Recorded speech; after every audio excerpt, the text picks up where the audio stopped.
one of the finest Godzilla movies where he fights Mechagodzilla. Alright, so number 13 we have Godzilla vs. Mechagodzilla 2.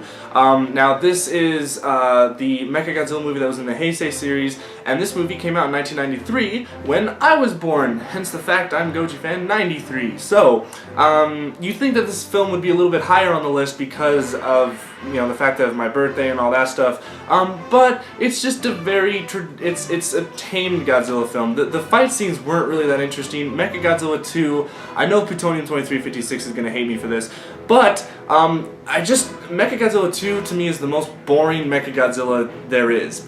There's no emotion in the face, there's no character. Like, the Mechagodzilla 74 and Kiryu had character with them. Like, Mechagodzilla 74 was completely evil, and Kiryu just had the way the suit was made, just the design of him, just made him look like he had personality. Mechagodzilla 2, on the other hand, just, you know, he didn't really have a look on him.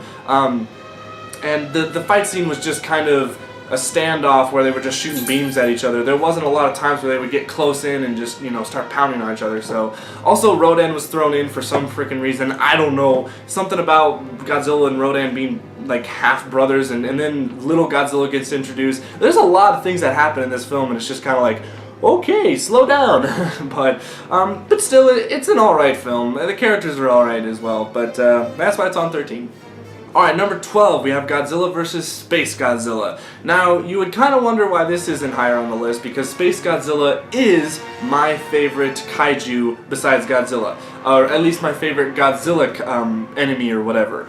I love Space Godzilla, everything about him. He's a classic villain. He freaking comes down to Earth, kidnaps Godzilla's son, kicks Godzilla's ass, goes to the city, makes his fortress of crystals, and this guy's just like, ugh! And he literally has to, like, he has to have Mogira and Godzilla team up to go against him, and it's just like, oh, it's the whole final scene was awesome.